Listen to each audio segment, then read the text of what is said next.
Thanks, Dr. Z. I appreciate you kicking us off this afternoon and for that introduction. Again, my name is Danyelle Beal, and I serve as a clinical consultant here on the RMTAC team. And I'm presenting today on integrated perspectives, neurodiversity, lived experiences, and overlapping identities. I'm really excited to be here with you all today. By the end of today's presentation, I hope that I'm able to provide you with a better understanding of how to explain neurodiversity, how to understand lived experiences and overlapping identities, and how they each shape behavioral health experiences and access to care.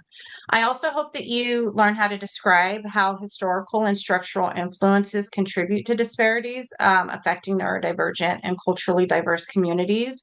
And finally, I hope that you're able to apply culturally responsive, identity affirming, and trauma informed approaches for neurodivergent youth and families from refugee and migrant communities. All right, so I'm going to orient us around some data, so bear with me. But as a behavior scientist, I really believe that it's important to get a clear understanding of rationale before we're creating learning opportunities for each other. So I'm going to turn here briefly to the quantitative data to justify my rationale. And throughout the rest of the presentation, I'm really going to be talking about qualitative data, otherwise known as lived experiences. So just bear with me a little bit as I get through this chunk. So first, when we consider global migration, the scale is enormous. According to the United Nations High Commissioner for Refugees Global Trends Report, more than 114 million people worldwide are currently forcibly displaced, and approximately 40% of those people are children. This means that millions of young people are navigating developmental stages while also adjusting to displacement, uncertainty, and major life transitions. Research consistently shows that refugee youth often experience elevated mental health risks. Studies by Vizel and colleagues found rates of post-traumatic stress disorder ranging from 19 to 54%. This is significantly higher than in general youth populations. Anxiety and depression rates are also elevated. Importantly, these numbers reflect not only exposure to trauma, but also the ongoing stressors associated with resettlement and adaptation. When we look at neurodivergent youth, we see another layer of complexity. Research indicates that autistic youth experience anxiety at rates as high as 40 to 50%. With depression affecting up to 30% of those individuals. Experiences of bullying, social exclusion are also significantly higher for neurodivergent youth. Regarding access to accurate diagnoses and support isn't equal amongst these populations. So studies show that Black children are 2 to 3 times more likely to receive a behavioral disorder diagnosis before receiving an autism-specific diagnosis. And this really illustrates how race intersects with neurodivergence in clinical pathways. When we're talking about humanitarian contexts, the intersection of disability and displacement introduces additional layered risks. So UNICEF reports that children with disabilities in crisis settings are 2 to 3 times more likely to experience violence, while also having significantly reduced access to education and health services. I'm going to bring in another population here, the LGBTQI2+ refugees. The challenges are even more pronounced. Advocacy organizations such as the Organization for Refugee, Asylum, and Migration document higher rates of violence, discrimination, and mental health distress among LGBTQI2+ individuals that are also navigating displacement. They are often compounded by limited access to culturally affirming services. What all of this data illustrates is that when identities overlap, such as neurodivergence, migration status, race, gender identity, the barriers to care can multiply. They are navigating complex social systems. They're navigating displacement and migration. They're navigating cultural transitions and educational pressure. The youth who are navigating these intersections and identities often experience delayed diagnoses, increased trauma exposure, systemic stigma, and reduced access to supportive services. So, as practitioners, when we recognize that these intersections are a multitude, it allows us to move towards more responsive, culturally grounded approaches to behavioral health care. We're going to be talking more about this later in our session today. So, I wanted to really ground us in understanding how that data orients us to now recognizing that often we're not just talking about one single diagnosis or one single layer to a human. What we're diving into today is understanding that many complex factors that make up a person's presentation really informs how we care for that individual person. Understanding these factors allows us to better serve people at individual levels and broader systemic levels. So when we take an integrated perspectives approach, we really are recognizing that there is not one single framework. That is, whether we're talking about medical, psychological, or socially, this can fully explain how human behaviors are affected. So instead, we have to really consider multiple dimensions simultaneously. And this means understanding neurodiversity and what it means. It means understanding developmental stages of our children. It means understanding their lived experiences, where they come from. It means understanding social identities, cultural identities, understanding their migration journeys, and really understanding systemic structures. When we fail to consider every single one of these layers together, then we really risk misunderstanding the behaviors and needs of the youth that we're serving. We also risk misdiagnosing, which I'm going to repeat a lot throughout this presentation today, because we might overlook trauma and how those trauma responses can show up in any space. We also risk ignoring systemic barriers that might interfere with effective service provision. Again, integrated perspectives invites us to move away from a singular thinking model and more towards a holistic, compassionate, and contextually informed care model. This approach allows us to better understand both vulnerability and resilience within the communities that we're serving. Throughout our time together today, I'm really going to be offering ways to reframe our thinking, how to change and adjust our language, and how to approach our youth who might be neurodivergent. So I know I asked earlier to kind of share if you identify with that label neurodivergence, and a couple of you, I think very bravely just, said, I'm not even familiar with the term. So I hope to kind of give you some understanding about this term. It's a newer term that's kind of crept into our vernacular recently. And so it feels like really important to kind of share a thorough understanding of what it is.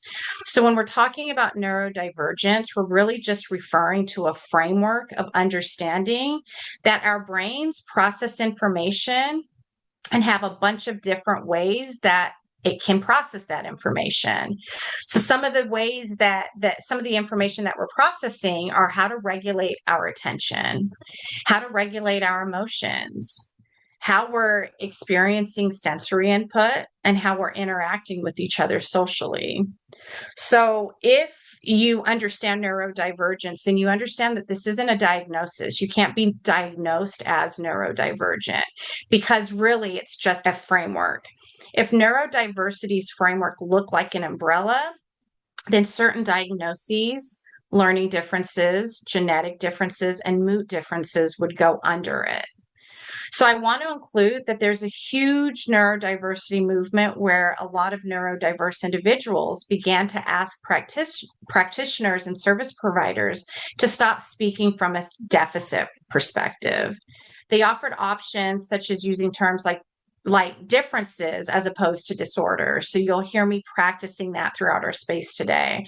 I'm going to refrain from calling these diagnoses disorders and really identify them as just differences in the way that a certain brain processes information. So some of these differences can show up as mood disorders, and mood disorders are depression, bipolar, OCD, Prader-Willi syndrome, anxiety disorders, sensory processing disorders, Down syndrome, intellectual disabilities, autism, ADHD, dyslexia, dyscalculia, Tourette syndrome, and other related differences. So I know many of us might be familiar, and we usually associate ADHD or autism as neurodivergent. But if you've ever struggled with your mental health and if you've ever experienced depression, then that's affected you in a way that you might present as neurodivergent. So it's really important to understand. Another thing that I think is not commonly known is that neurodivergence can also include lived experiences, such as traumatic events. Trauma can affect us in such a way that it is profound and long lasting. And the reason why is because part of our brain that houses executive functionings are impacted symptoms, and they often look very similar to each other. So as a result, someone who might be experiencing traumatic symptoms of a traumatic experience might also look like someone who has ADHD or autism. Someone who's clinically depressed might also look like someone who's experienced significant trauma. So some things I want us to think about as we're deepening our understanding of neurodivergence is that people who do think differently and have a different framework of understanding is that they might experience differences in sensory processing. They might experience differences in the way that they communicate. Those differences might come up in attention regulation and, again, executive functioning. Now, people who are or do identify as neurodivergent can really include strengths, and those strengths can look like creativity. It might look like deeply empathic behaviors. It might look like pattern recognition. It might look like learning how to deeply focus on a task, and it might include innovative thinking. Specifically, if we're talking about the strengths of neurodivergent refugee and migrant youth, it might look like multilingual communication, adaptive problem solving, community orientation or community building. It might look like resilience through adversity. And you might also see unique sensory and cognitive strengths. So I was just talking with a colleague this morning about how cognitive processes take place when we're switching from one language to another. She's bilingual, Spanish and English, and I'm bilingual, English and American Sign Language. And so I can always understand some Spanish, but it's always such a flex to me when people can switch their brains between two languages. I really do think that this is a strength. We're going to be talking more about this later, but understanding that these strengths then gives us insight into the populations that we're serving, and again, avoids us deficit framing. So when we're talking about lived experiences, we're talking about the knowledge that comes from navigating the world directly, often in ways that systems have not fully recognized or understood. So families, youth, and communities are constantly adapting. They're learning how to move through systems, they're learning how to respond to challenges, and they're learning how to make meaning of their experiences. And this knowledge is often essential for them for survival. In many spaces, Western models of knowledge have been prioritized. This can look like formal assessments using standardized tools and clinical frameworks. And while these tools have value and meaning, they don't always capture a full picture of the various contextual factors that we need to make informed decisions. A part of our work is to expand what we consider data. This point became critically important to me in my own understanding as a grad student. I really struggled to understand the popular quantitative research methods that were needed to write a dissertation for completion of my doctoral degree. This is where we're looking at numbers and formulas to synthesize information. When I told my professor that it would be easier if I could just tell my story and get credit for it, I learned about qualitative data. So I was able to tell my story and tell the stories of other women who had been traumatized in their youth. And I realized that this method really honors generations of people who are not Westernized. Lived experience is data. Community knowledge is data, and sharing that data is invaluable for healing. When we center lived experiences, we're not just replacing clinical expertise, we're actually integrating it and strengthening it. I've learned through my own healing journey that this is what makes me a really skilled clinician. That experience of being empowered is how I can effectively help others to also feel empowered. When we feel empowered, we are then motivated and we can engage in change and move into action. We also have to recognize that neurodivergence exists across all cultures. So, what differs is how it's understood, how we're naming that neurodivergence, and even whether or not it's recognized at all. In some communities, behaviors might be interpreted through cultural, spiritual, or relational lenses rather than diagnostic ones, and we have to value that as important. So that means that what we see or don't see is often shaped by access to meaningful resources. It's shaped by the language that we're using, and it's also shaped by how well we understand another person's culture, not just the presence of the neurodivergence itself. So effective support then requires much more than just a technical or a clinical skill. It really requires more soft skills. And some of the soft skills that we often don't see talked about are cultural humility, understanding what a true partnership with communities looks like. And really, it takes our own personal willingness to stay curious about another person's experiences rather than making assumptions about how that person is showing up. And I want to take a moment to just kind of center youth voices here. Youth often know when something feels different, even if they don't yet have the language to describe it. They can feel it and they can sense it, and it comes out in their behaviors. And what I found in my work is that systems tend to catch up later with being able to meet a person's individual needs, or maybe they're not ever able to, but those individuals end up really paying a negative consequence of those failed systems. And I think about my own experiences growing up. I didn't always have the language to articulate that what I was noticing or feeling, but I knew very, very clearly I didn't have a way to articulate those things. So as I grew up, I knew that I wanted to engage with people very differently than what I was experiencing as a little girl. And that awareness matters. This is just another example of how lived experiences and how it can be used to facilitate service delivery is really important as clinicians. And when we tune into these minute details, I mean, when we really, really listen to our children and understand their experiences, we as practitioners can begin to build systems that are much more responsive, they're much more human, and they're much more aligned with each of the individuals that we're serving. So I'm going to move us through another kind of concept. I don't know how many of you are familiar with Dr. Kimberly Crenshaw, but she's a legal scholar who introduced the concept of intersectionality, and she helped explain how people can experience multiple forms of marginalization at the same time. Originally, her work centered on Black women whose experiences of discrimination were not fully understood when race and gender were examined separately. She realized that you can't separate the two.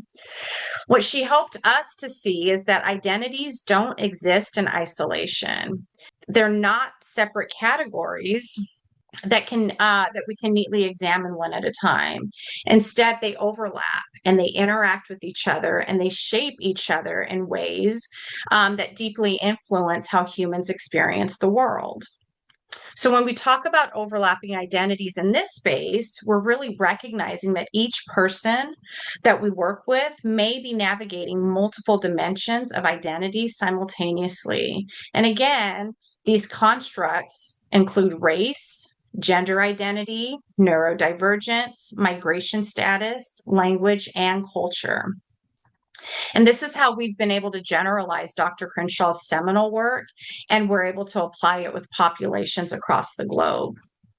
And each of these identities are not just descriptors that allow people to label us easily. They're really identities that are connected to systems and other people and meta contingencies.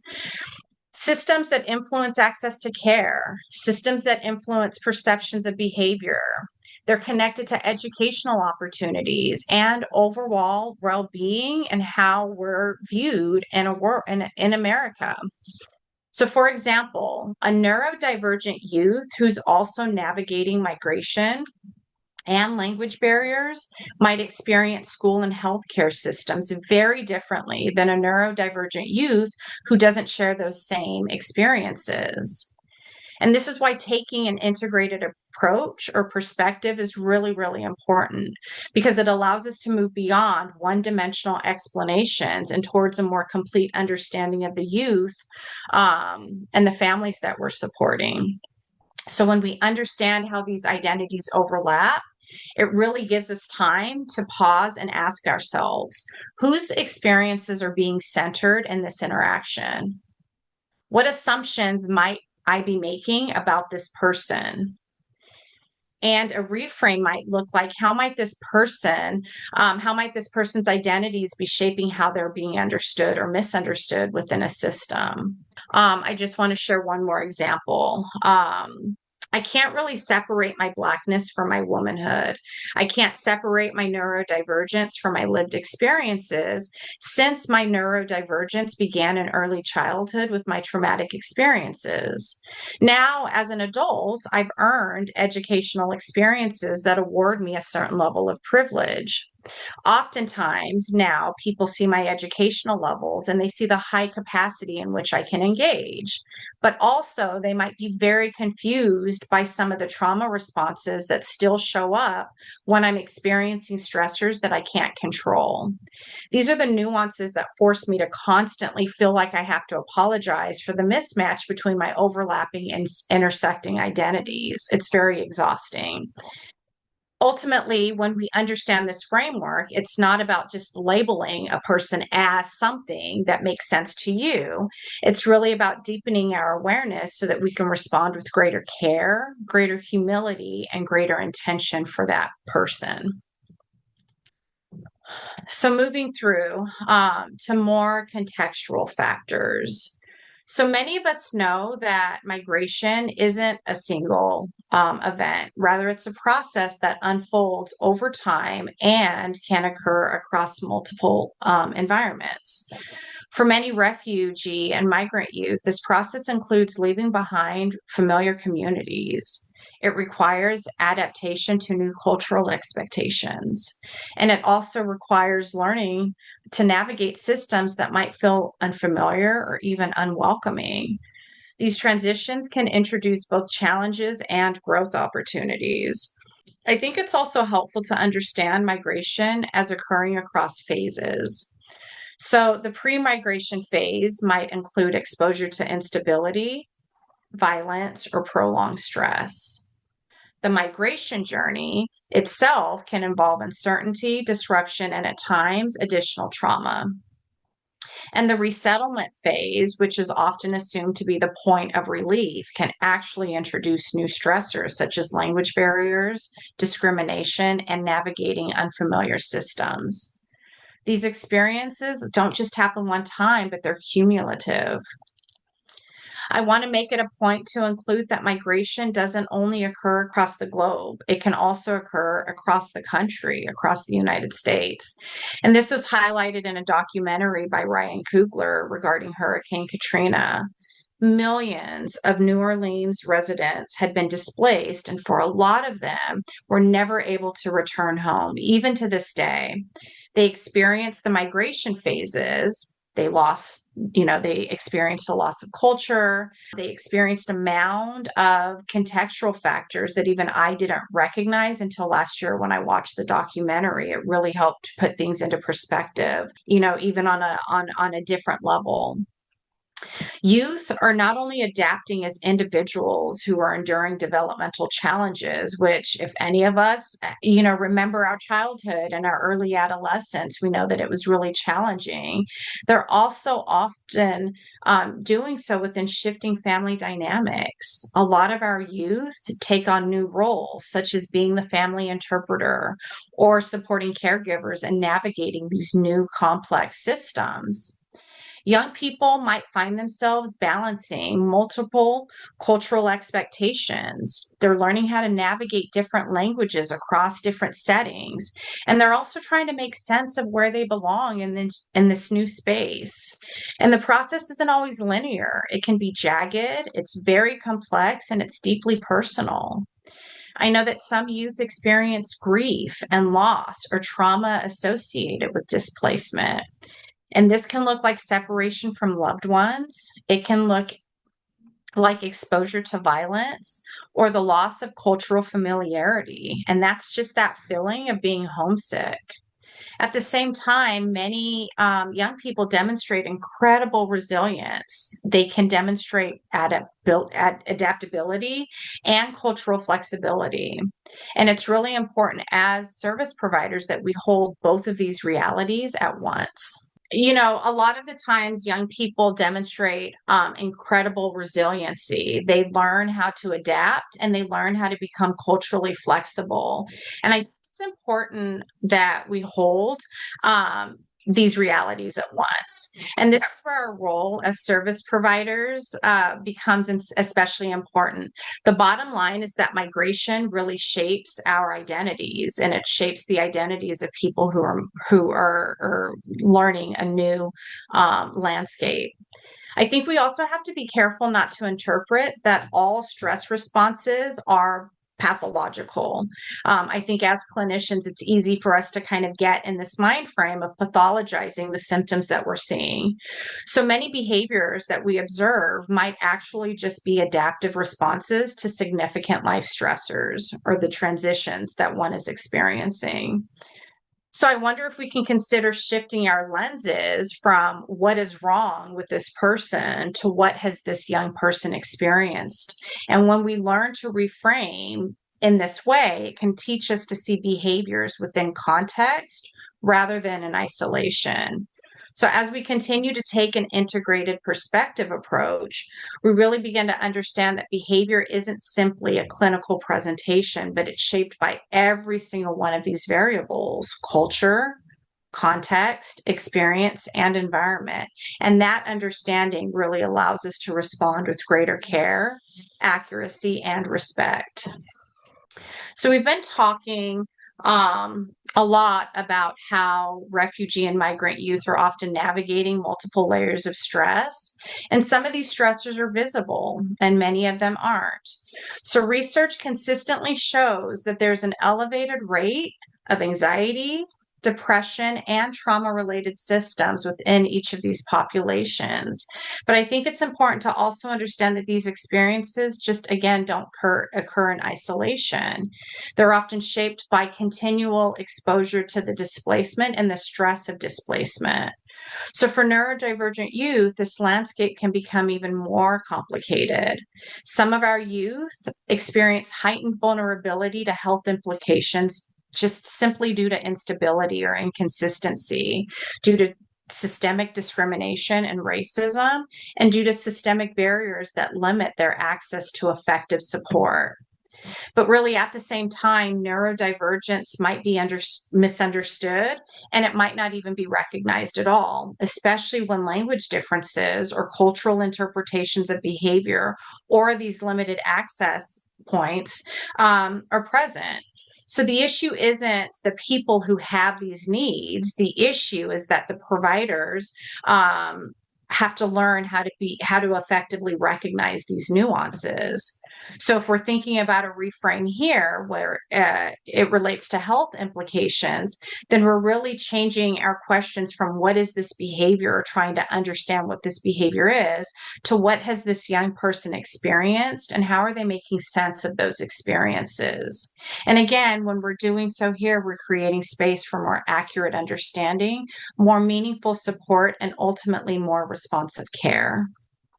So, as I've kind of shared in this past 30 minutes, that one of the more nuanced parts of our work and the continual work that we're doing for better service provision is recognizing that similar behaviors can come from very different experiences. So we might observe emotional dysregulation We might observe sensory sensitivities. We might see attention challenges, but again, those observations alone don't tell us the full story. And we've got to get out of the practice of thinking, yes, I see sensory sensitivity, or I see emotional dysregulation, and just labeling it. I think it's really important to understand that for some of our youth, that there's patterns that reflect neurodivergent or neurodevelopmental differences. And for other children, it might look like just responses to prolonged stress or trauma. And for a lot of our children, it might be an interaction of both. So again, our task here is not just to identify a behavior and label it. It's really to understand the context in which that behavior is being formed. And even if we have an understanding of that behavior in one context, we might see that behavior in the same way happen on a different day, and it might have a different attachment or different meaning in that space. So here we really understand that diagnostic overshadowing can occur. And this is when one framework becomes so dominant that it really limits our perspective or our ability to see the full picture. So sometimes everything is understood through trauma, and other times everything is interpreted through a neurodivergent lens, or it might be interpreted through just an appropriate developmental understanding. When young people are not experiencing these things in isolation, we really have to rely heavily on understanding their full experiences. And this work, again, is not always about finding a clear or immediate answer. It really, sometimes we need to slow down and ensure that we're really thoroughly assessing. So something I'd like for you to consider is how to take a big step back away from the smaller details, and resist the urge from putting a person in a box with labels that may be easy for us to understand. So the reframe here would be asking, what is this diagnosis, or how can I diagnose this person? When we might begin to ask ourselves, what combination of experiences is this person having that's shaping what I'm seeing in this space, in this context? And that little shift might allow us to move away from either or thinking and more towards an integrated understanding. So we can do this by gathering a thoughtful developmental history, really understanding what the developmentary history looks like. Was there delay in walking? Was there delay in speaking? Are they socially able to engage in their peers that is outlined by the CDC? Understanding cultural and environmental factors. I also think it involves remaining open to just multiple explanations that can change over time. And I think one of the most important things that we can integrate is just practicing patience and humility when we're dealing with humans, because this understanding is something that we don't just build up and we get experience in and we're an expert in, but we really have to keep practicing continually over time. So, as we move into identifying effective support strategies, I want to emphasize that effective care is not only about choosing the right intervention, it's also about how that specific intervention is offered to the person we're serving and whether or not it feels safe for them, whether or not it's respectful, and whether or not it's valuable or meaningful to the young person and the family receiving it. So, trauma-informed care reminds us that we have to lead with safety, that we have to lead with trust, collaboration, and empowerment. These are not just extra considerations, but they really should be foundational to how healing becomes possible. Cultural responsiveness asks us to go one step further. It really calls on us to recognize that families bring their own values, traditions, expectations, and ways of making sense of their experiences. And in my opinion, they are the expert of their own lives. So our role isn't to overwrite those realities, but to work in partnership with them. There are really strong evidence-based approaches that can be helpful, including what we call trauma-focused CBT. And this is a structured, evidence-based approach that helps young people process their traumatic experiences. They might learn to develop coping skills, and they strengthen their emotional regulation with supports from their trusted caregivers. We have narrative exposure therapy, and this is a trauma focused intervention that supports individuals in organizing and making meaning of their life experiences by creating coherent stories that integrate both trauma and resilience. Then we have what we call EMDR, and this is a therapy that helps individuals reprocess distressing memories so that they are less emotionally overwhelmed. And this allows for improved emotional regulation and adaptive functioning. And then finally, we have behavioral supports that can also play a huge role here. Particularly, it might strengthen communication with learners. It might support emotional regulation. It might teach adaptive skills. And it can also build on other various skills that might increase a person's sense of stability and agency. We use applied behavior analysis, which we call ABA, which is a therapy that really focuses on understanding behavior within context and supporting skill development in meaningful and individualized ways. Again, these are all examples of evidence-based therapies that require thoughtful adaptation and care when we're implementing it with sensitive members of our community. What works in theory must still be made relevant in practice for each and every human that we're coming in contact with. And I say all of this to say that what matters most is that support is not imposed. I'm not forcing this on you, but that it's really shaped collaboratively with humility and with an awareness that care is most effective when it's both clinically sound and culturally grounded. So, as we come into this final space, I want to shift us from thinking about support as something that we deliver to another person to something that we're building out together. Partnership and engagement are not just one time actions, they're ongoing processes that require us to be intentional about how we're connecting, how we're communicating, and how we're making space for others in this work. And this means moving beyond assuming that we understand everything. And instead, we can create space for clarity. We can ensure that language, expectations of an environment or system, and resourceful information are truly accessible. I don't get to define that. The person sitting across from me does. It can also mean recognizing that interpreters are not just translating words, that they are often helping us bridge meaning, context, and cultural nuances in ways that are essential to effective care. I share often that I was a sign language interpreter for 15 years, and I would often get called in to work with Black and Brown deaf people because of the nuanced understanding that I had of each of these specific cultures. It was extremely important to be able to bridge the understanding between my hearing world and their deaf world. That is an invaluable experience for someone who can't access a predominantly hearing environment. So engagement might also ask something of us internally, right? If we're promoting engagement as a value, it really requires us to quietly pause and consider how our own perspectives, training, and experiences shape the way that we interpret what we're seeing and how we're responding to the people in our environments. In that self-reflection, we can start to create a space where we're being more thoughtful and where we're being more responsive and where we're really being intentional about including inclusive practices. As we're analyzing the listed barriers above, we can begin to understand that meaningful outcomes are built through relationships that honor voice and context, especially as families navigate these barriers. They also might be navigating a mistrust of a general system.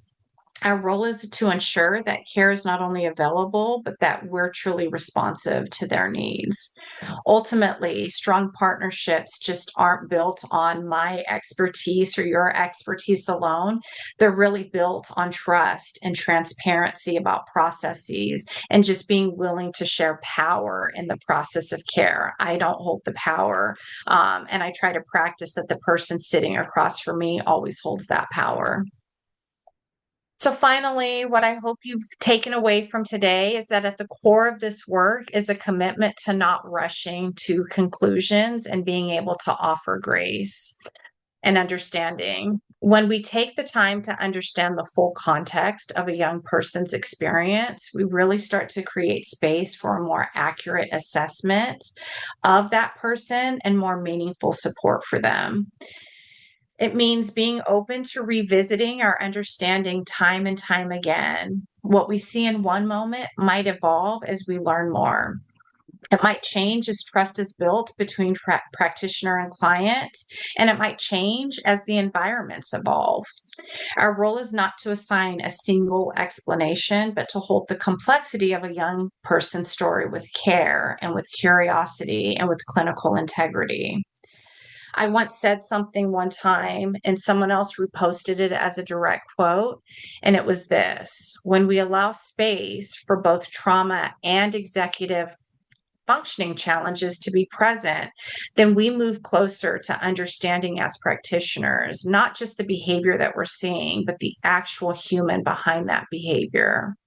Thank you so much for being here with us today. Thank you so much for giving us your time. I hope you were able to walk away with something that you can use in practice. Thank you.